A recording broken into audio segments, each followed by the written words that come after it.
Dave Cass here with QA1, excited to show you a brand new product releasing here at the 2021 PRI show. Our Mopar line of suspension has seen a big change this year.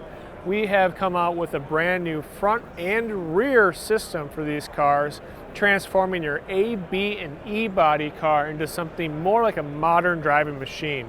So if you're pro touring these cars, if you're taking them to the track, like the Motor State Challenge or anything that's requiring some modern driving and handling, the new systems are a great option for you. The rear kit that we're looking at is a system that is designed where you do just a little bit of welding on this upper cross member. The rest of the system bolts in. What this gives you is adjustable ride height to get that perfect stance. You get the tunability in the shocks, so you can get the right ride and performance that you're looking for. Just an overall really balanced kit.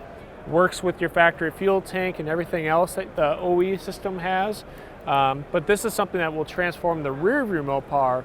And if we take a look over here, we have some solutions to update the front of your Mopar. Now, the beautiful thing that we've done here is we've taken the Mopar platform and we can do not only a tubular option to help support the torsion bar system that you have, or if you want to go to coilover, we got you covered there as well. So the coilover system is beautiful because this allows you to get that perfect ride height you're looking for. We've started with a clean sheet design, so we've optimized the geometry to do some really cool things to bring more of that modern driving feel back to the car. But this system here, it's a direct bolt-in. It's a beautiful system for your A, B, and E body Mopar. To check out these awesome products, make sure to check out Motor State Distributing.